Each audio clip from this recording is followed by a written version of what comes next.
Hello, for those who have watched me on my fragrance channel for quite a few years actually, just a little niche channel that I did. Haven't made a video in a long time, but today I am back to talk about human behavior and sort of the philosophy and nature of the world. And why I've sort of shifted to this topic is, well, I'm a law undergrad right now. Plan is to go to law school. And part of my required courses in my business law undergrad is taking philosophy, which is something that had me thinking a lot.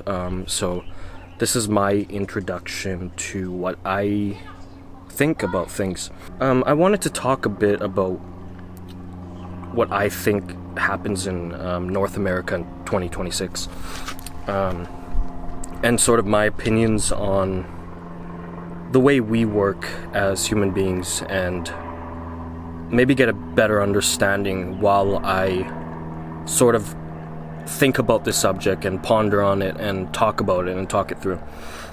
I think we are in a day and age where a lot of us want to find purpose. I think purpose is sort of a huge shift from what we've seen in, even looking decades back, right? 50 years ago, and during the Cold War, for example, your priorities are probably a lot different, right? Get a good job, keep your family safe, keep your family away from certain ideals, or you shift back to World War II, which was really only 80 years ago. And now we're in a sort of an information stage. I can't remember the specific term, but we're in an information era, as I like to say. And I think with this information era, a lot of us use these platforms like Facebook. Actually, Facebook's not even used really. TikTok, Instagram, as a way to find purpose for our life. Because I think all of us are looking for purpose in our life. Yet, and I'm honestly I do this myself too, but we're in a stage in the world where, especially I notice here in a big city, I'm in Vancouver, British Columbia, we've never been so connected but so distant at the same time. One of the things that I've noticed specifically is the amount of single people in 2026. Crazy amounts. I'm a bachelor myself. Just looking at the amount of people who haven't had a partner, who've never had a partner, who've never held hands with somebody, right, that they like. And so I see a generation of people that want to find purpose and want to find meaning, but will reject it to stay in line or to stay safe, to, prevent yourself from looking like a fool, right? So I see a lot of people who want friends, but instead of taking that step or taking that leap, it's more get on the digital world, right? Instead of encouraging people to meet each other in person, we tell them to go on a screen, swipe through some faces, and it's an incredibly interesting time. And one of the things that sort of brings a problem to this day and age is AI itself. AI, there's a lot of dangers to AI.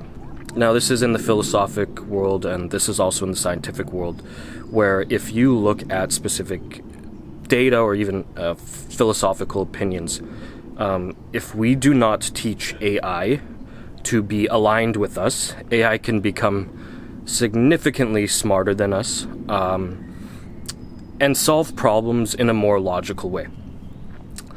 Think about it this way. Humans tend to be the cause, we tend to be the cause of the problems in the world. I'd say all of the problems in the world are specifically human caused. And if we look at AI, a very intelligent being, and let's say AI becomes more intelligent than us, what's the point of having humans? And then there's this idea in philosophy and even I don't know the specific term for it, but when we're talking about planets and space, there are scientists out there who definitely believe that what happens is society becomes too smart for itself, we create these AI entities, and those entities tend to wipe us out, or we just don't survive them. And that is a very big theory to the Fermi paradox. And the Fermi paradox is, where is everybody in the universe? Why can't we see anybody? And so if you look at Bostrom, for example, a really famous philosopher, talks about the great filter, right? Bostrom likes the idea that either the great filter being something that is very, very difficult or near impossible to survive is either in the past, meaning we've overcome it, and if that's the case, then we're safe, essentially. Or that the great filter is in the future, meaning that there is some catastrophic event that humans will not survive.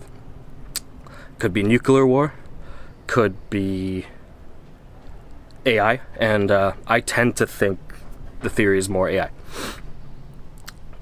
Point being, I think there's two things that I'm trying to talk about in today's day and age that seem to arise in big problems. We want to be connected, yet we're so distant and further than each other. And in a big city like Vancouver, you'd think people would want to talk to each other, or a city like New York or Los Angeles. But from, what I've heard and, even experienced being in these cities, people tend to actually be the opposite, right? Keep to themselves, keep to your cliques, play it safe. And then this whole idea of what do we do with this incredibly smart knowledge entity being that we have, and how can we keep it aligned so it doesn't cause damage? There's a whole bunch of ideas of AI and it taking over, arts, and that's also, something I think about, but more so I cannot be a hypocrite because I do use AI all the time.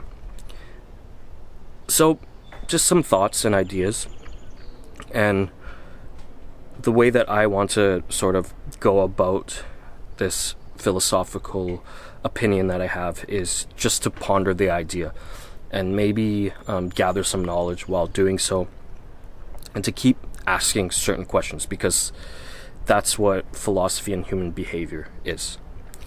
Thank you so much for watching, guys. I appreciate you if you're tuning in from old videos and you see this up. Hopefully you found it interesting. Thanks.